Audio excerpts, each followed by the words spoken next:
All right, let's dive right in. Today, we're talking about Phra Sum Kor, a tiny piece of clay from Thailand that carries a massive, massive reputation. We're talking about an object so revered, its value can literally skyrocket into the millions, all because of a legendary promise tied to unbelievable wealth. Now this is the phrase that changes everything. It was found inscribed on ancient tablets right alongside the amulets. Have me and you will not be poor. I mean, what a statement. It's so bold, so confident. And that very promise has absolutely captivated collectors and believers for centuries, cementing Phra Sum Kor's status as the ultimate symbol of prosperity. So you might be wondering, just how big of a deal is this amulet really? Well, to get that, you need to understand the Benjapakee. This isn't just any old list. It's the absolute peak, the Mount Rushmore of Thai amulets. They call them the Grand Five, and being in this set means you're one of the emperors of the amulet world. And Phra Sum Kor, it has a permanent, guaranteed spot. And here they are, the whole shebang, the emperors of the amulet world. Each one is a legend, just steeped in history and power. But Phra Sum Kor, our guy, holds a really unique place among them because it's known for that direct, unmistakable promise of wealth. Its spot on this list isn't just about spiritual power, it's a mark of ultimate desire. But where in the world did this powerful little object come from? Well, the story is pure magic. To really get the power of Phra Sum Kor, we have to go back, way back. Back to an age of kings, of magic, and these incredible mystical sages. The origin of this amulet, you see, isn't something you'll find in a normal history book. No, it comes from a legend of immense spiritual power.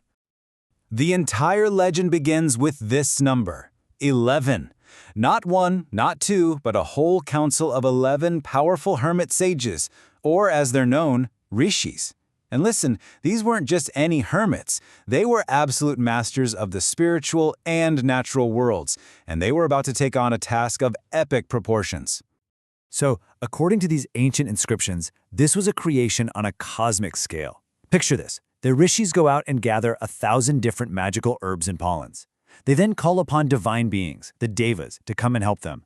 And through this incredible, powerful ceremony with chants and incantations, they create these amulets. And here's the kicker. Their main goal wasn't even to make people rich.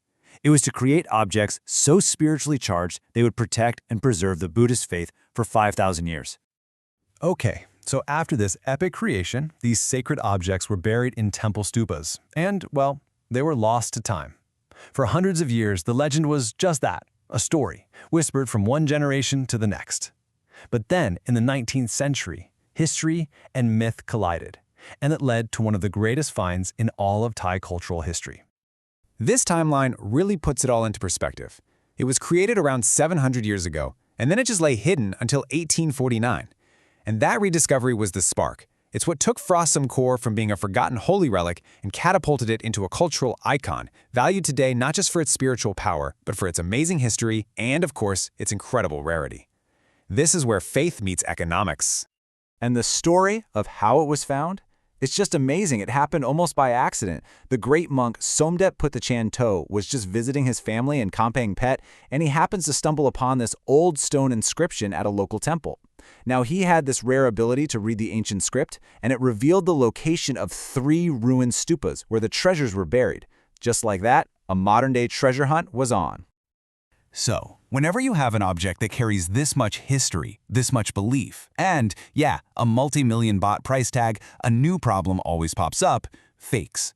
The market is absolutely flooded with forgeries. But here's the secret. The true experts, they don't just look for perfection. They look for the exact opposite. They've found these tiny, subtle flaws in the original molds that have become the secret fingerprints of authenticity. Okay, first, a quick lesson in collector's lingo. You're going to hear about different phim, which means molds. The phim yai is the large Christ original.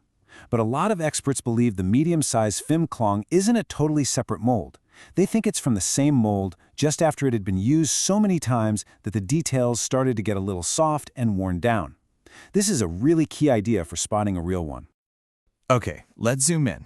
If you were an authenticator holding one of these, the very first place you'd look is the Buddha's face, and specifically the right eye from our perspective. Now look closely. The left eye is clearly defined. It has a socket. But the right eye? It doesn't. There's no carved socket there. The eye just sort of blends and merges with the side of the head. It's a mistake. It's a flaw in the original carving that forgers, who are usually aiming for perfect symmetry, almost never get right. In this world, it's the imperfection that proves it's perfect. Next up, we move to those beautiful, flame-like patterns on either side of the Buddha. That's known as the Canuck design. Now, to the untrained eye, it's just a beautiful, ornate pattern. To an expert, it holds another critical clue. If you look inside that intricate pattern, you'll see these little circular pits or depressions. On a genuine Phra Sum Kor, 4 and only 4 of them will be noticeably deeper than all the others. This is another little ghost left behind from the original hand-carved mold. An authenticator is looking for those 4 specific deep pits. If they're not there, or if other pits are just as deep, it's a huge red flag. All right, our final checkpoint is a detail so subtle, it's absolutely critical for authentication, and it's super easy to miss if you don't know to look for it. Right below the figure's right elbow, there's a tiny raised bump. It's not part of the arm's anatomy. It's a unique little leftover from the mold itself. It's so small that a lot of forgers miss it entirely, or they make it way too big and obvious. But on a genuine piece, it's there, a small, sharp secret that confirms its 700-year-old origin. And you know, it's not just about the shape. The color tells a story too. The famous red color comes from all the iron oxides in the local soil.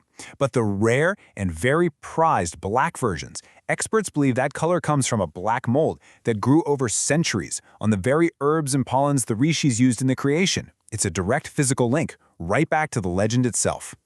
The journey of Phra Sum Kor is just this fascinating mix of myth, of documented history, and incredible forensic detail.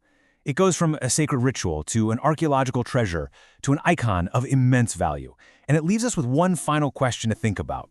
What truly gives an object its power? Is it the legend of its creation, the verifiable history of its rediscovery, or is it the focused, collective faith of millions of people over hundreds and hundreds of years?